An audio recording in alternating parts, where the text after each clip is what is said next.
All right, let us see. We've got the camera running, we've got the voice recorder running. Let us see if we can't do a little flying today with the DJI Mini II. We're recording the screen on the iPad. Let's go ahead. What else we got here?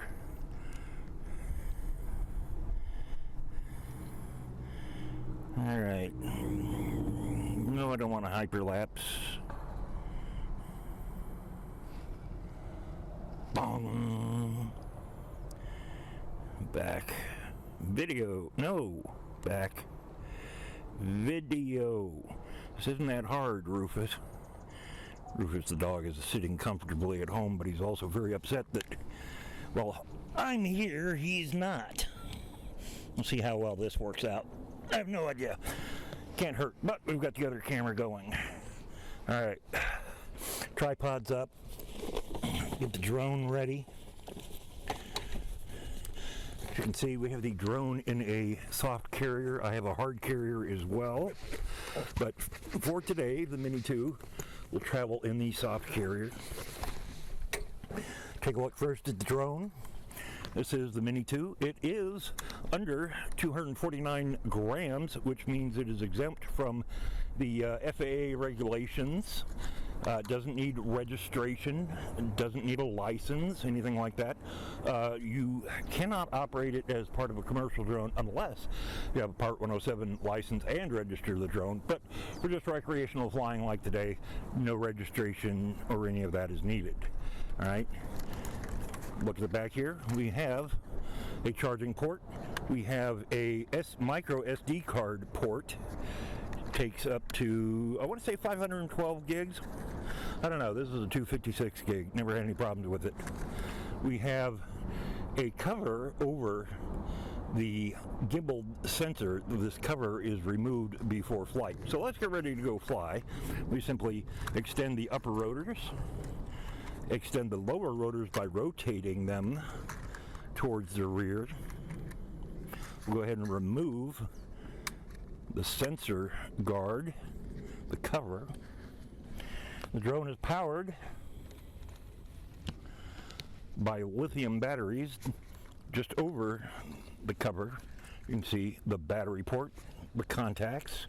Battery simply goes in, latches, close the cover.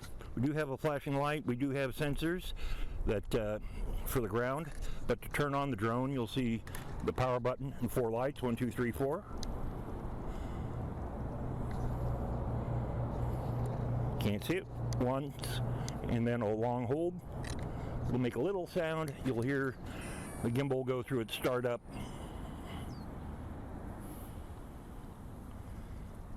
And we're ready to start. All right.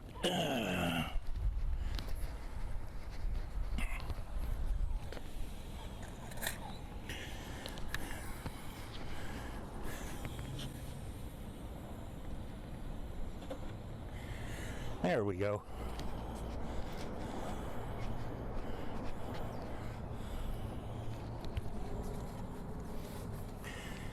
This is the controller for the DJI Mini II. In this case, I have added extended grips for the control sticks. I have added an extended holder for the tablet. As you can see, a phone will simply fit in here, but with the tablet, we extend it and it's able to hold a larger tablet. The add-on cost for this was, I want to say, about $20. The controller is charged at the same time as you charge the batteries using a USB connection.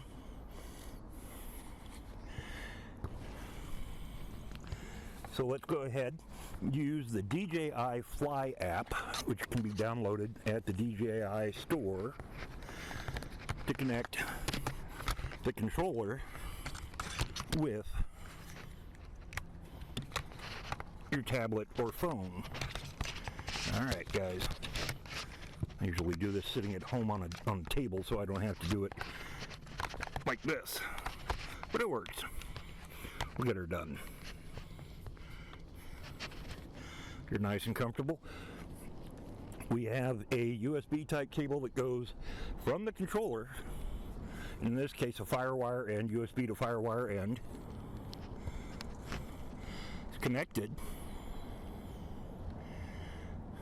Now, we simply turn on the drone controller, excuse me.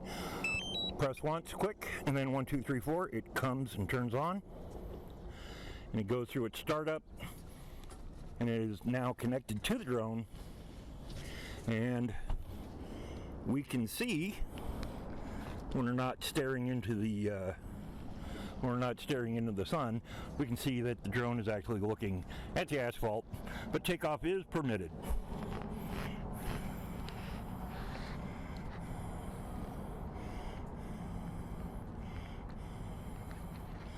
All right, go fly. All right, see, got a camera there. We have the option of the takeoff, return to home, land button. Basically, return to home, if you lose contact for more than 9 seconds, the drone will return to its GPS provided takeoff point. You can take off using that button. I always do it manually. We have our camera controls over here. We have some basic controls for the drone up here. Make sure we're still recording. Yes, we are. And we can choose between still photos and video over here. Oh, look at the pretty puppy over there. Hi, puppers. So let's go ahead and fly. We'll start the camera. We can start the camera using either the big red button on the tablet, or there's a button on the controller we can use.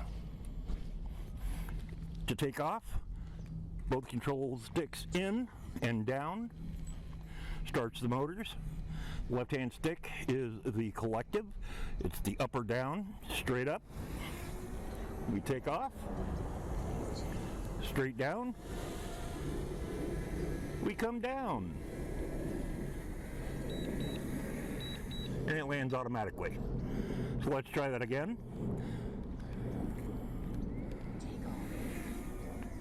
A little bit of takeoff there. And as you can see, we're recording. So let's go up about, we got an operational height of 398 feet because we want to stay nice and legal, but today we're just going to go up to about 100 feet, which is well clear of any obstacles, trees, anything like that. As you can see, very simple to operate. She's up there. She's nice and steady. We're overlooking a large collection of soccer fields. And it's directly over us. Say hi. We're under the tree. You can't see us. Say hi. Much better. Now, from the comfort of my own car, without having to go anywhere, just sit here, chill out. I'm going to go and fly around the entirety of this soccer park. It's very easy. The right hand control moves the drone forward. Left hand control move to the left, and we can rotate in azimuth, and we can shift laterally using the right stick to get us exactly where we want to go. We got 22 minutes of usable flight time left, and as we go forward, that's going to come down a little bit, and let's go up just a little bit. We'll go up to about 125, 130 feet. Give us just a little bit more clearance. So as you can see, this is a fairly goodly sized park. The drone's at 128 feet altitude. It is currently 800, 900, just over 1,000 feet away. We'll stop, execute another left-hand 90-degree turn. And we will move forward. The breadth of the soccer park, don't know exactly how far that is, because while I have an indication of how far the drone is from me, it doesn't exactly measure that exactly in live time. I'll be able to look it up later.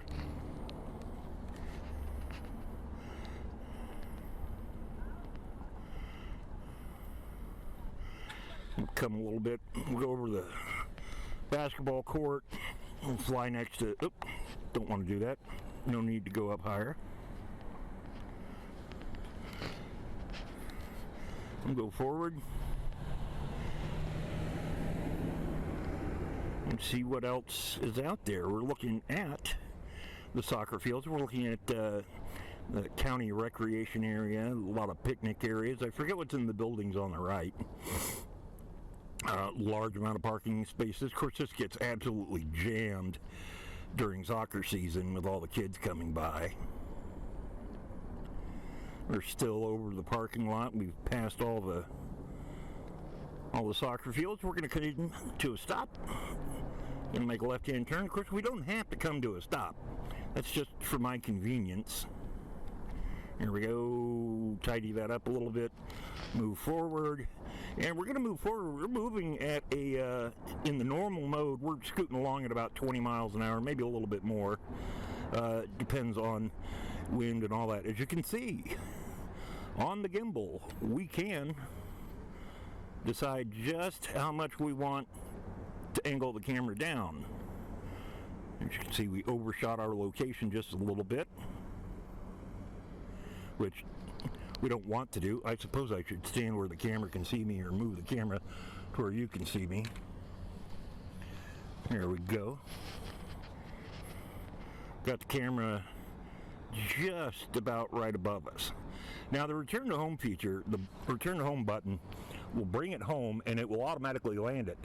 But you have to be more than 20 meters away laterally when you use it. Otherwise it just lands directly where it was. The accuracy, if you're more than 20 meters away, is within a meter of where you took off, okay? But if you're within 20 meters, it disregards that, just lands automatically. So you do have the ability to come home to a very accurate point.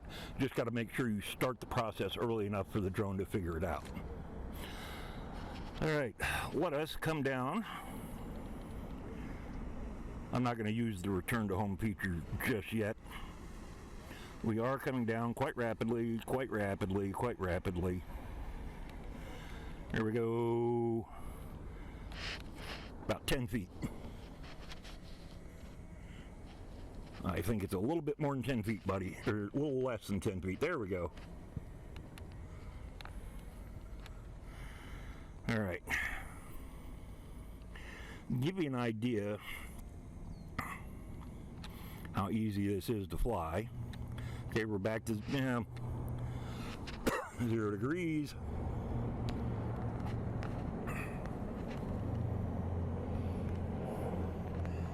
Bring it down.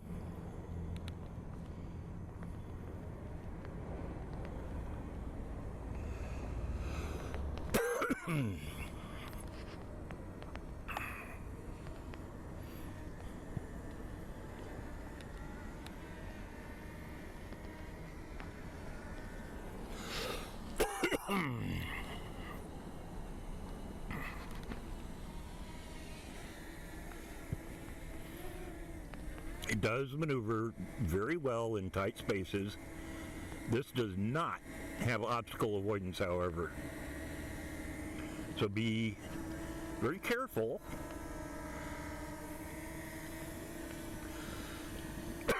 when operating this particular drone in confined spaces. Having said that, making sure all the controls are at null, it'll sit there for quite a while, being just very happy to just sit there.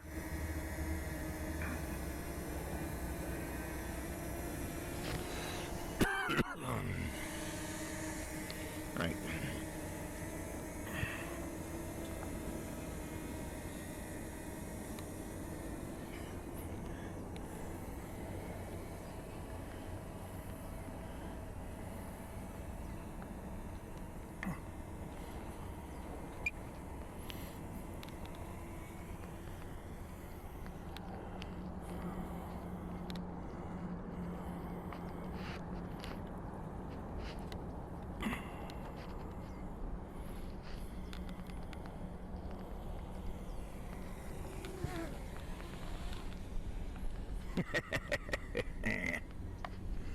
Fun to watch. One disadvantage with these extended controls is they sometimes aren't as precise as you might wish, even though in actuality they're more precise most of the time. Alright. We have a pretty stiff breeze here, and yet, how fast are we going? We're only going 22 miles an hour. Huh, 26 miles an hour. I've seen it get up to about 30, 35, so I don't know, even though we're in the sport mode.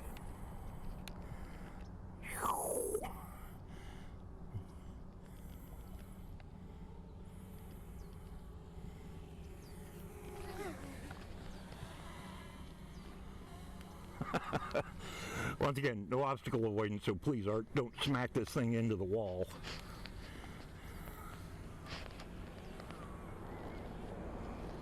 Or the tree.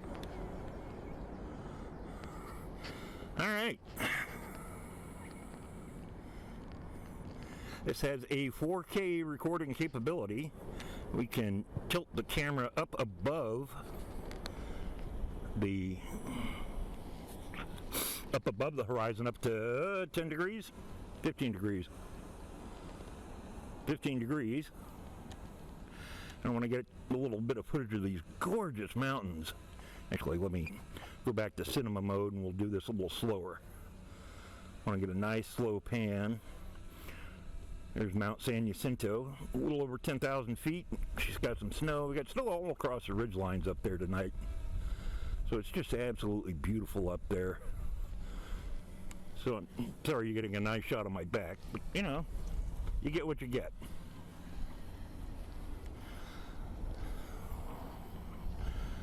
I'm very happy to do a 360 there.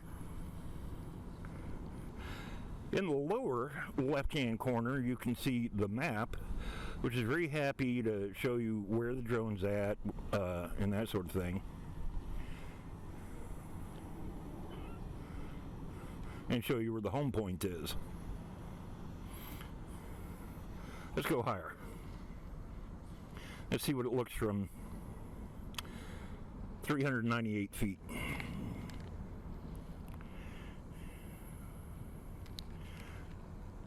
As you can see, we're pointing a little bit to the northeast, mostly north, a little bit to the northeast.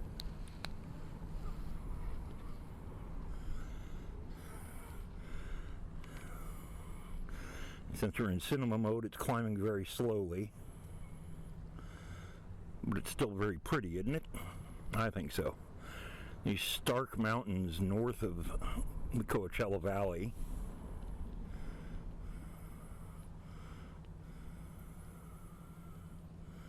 And 380... Maximum flight altitude reached. 389. No, 394. But that's an FAA thing, which you can program it. See if we can do that here.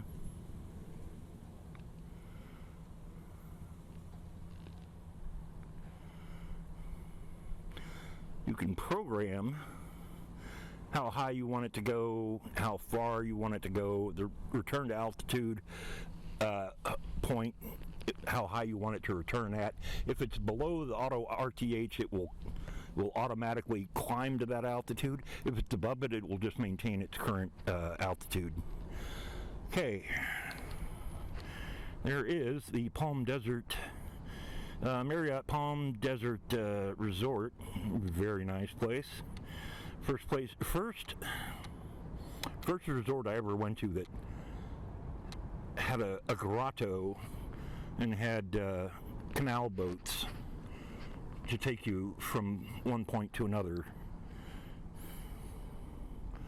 All right, let us look over to the south.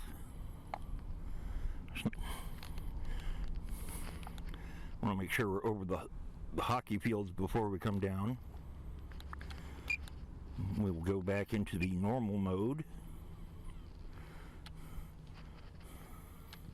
There we go. We're just over the fields. So let's come down. We're back in the normal mode. We're going to come down at about 7 miles an hour, 6.5, 7 miles an hour, 330, 300, 250. We're 62 feet away from the home point. We're at 200 feet. 150. You can see I'm accidentally putting a little bit of yaw control that I don't mean to.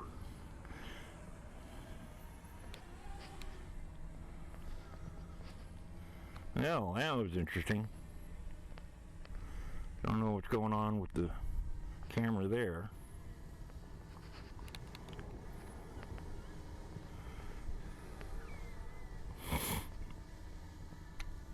Let's come down some more. Let's not hit anybody. Sorry.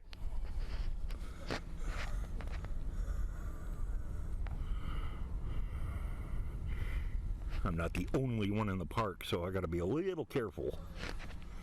All right. Down nice and low.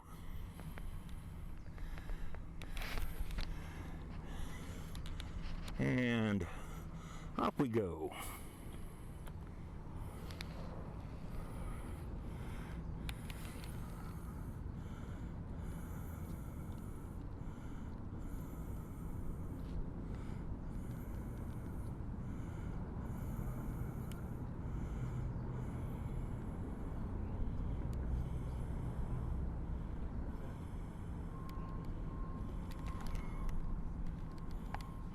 Gotta be careful there, once again.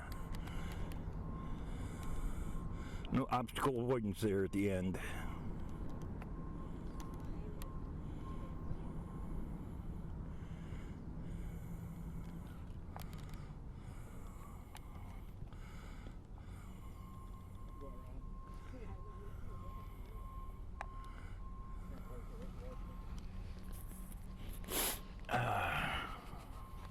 Alright, let's come home. John, I think I've shown you enough to give you an idea just what you can expect in terms of performance. It's happy to fly high, it's happy to fly low. You got to be careful not to smack into the trees. Let's go up a little bit. Maybe go look at the resort a little bit.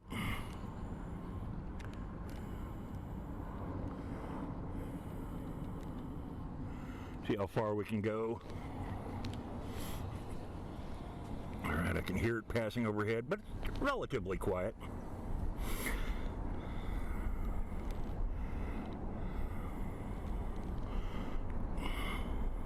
Obviously, the higher you fly, the better your radio reception at long range.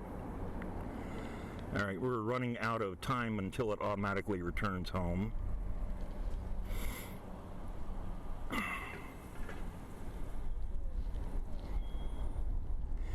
Having said that, here's 1,000 feet. 21% of the battery life left. 1,200 feet. 1,200 feet lateral distance. And that's a low battery. We still have plenty of RC connectivity at 1,500 feet. But we've been flying around quite a bit. We're at 19%. 4 minutes of useful flying time. We'll go ahead and come on home. Show you the return to home feature at work.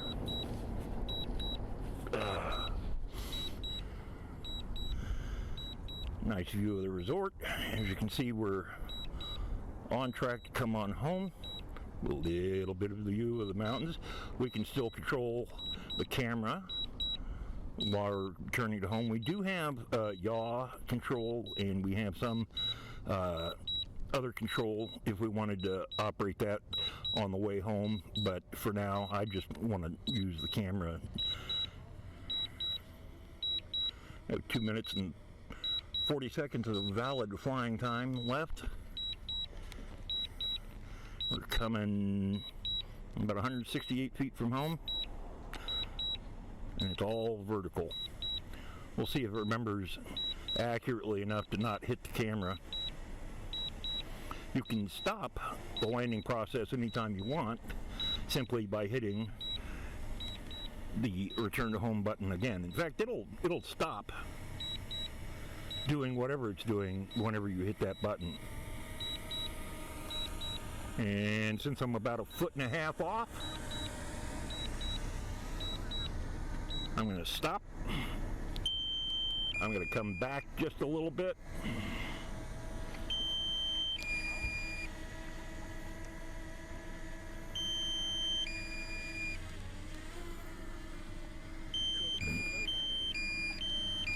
And there we go, critically low battery, so maybe we ought to land. There we go. Home, safe, sound. Alright, turn off the camera. Turn off the controller. One quick tap, then hold for a 1 potato, 2 potato. Just turn off the iPad by hitting the return key. Turn off the screen recording. Turn up, there we go. By the way, while you're plugged in to the controller, your iPad will be charging from the controller. It's got plenty of battery power to do that. All right. And now we just need to turn off the drone and prep it. That's easy as pie. 1 potato, and then hold 1, 2, 3, 4. And it is shut down. Fold the legs. All the rotors come in nice and closed.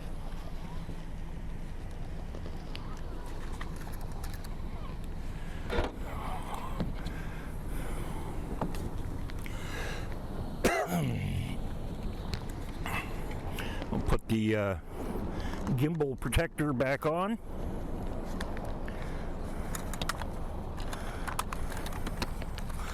And now we can safely stow the drone. Fit it right there, nice and comfy, into the bag. Same thing with the controller. Simply unplug the controller, remove it. Yeah, easier said than done, buddy, I understand.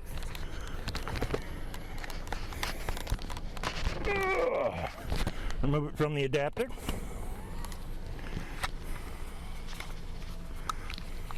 It's turned off, it can go back in the bag. iPad's put away. We're done flying for the day. Hope you enjoyed that.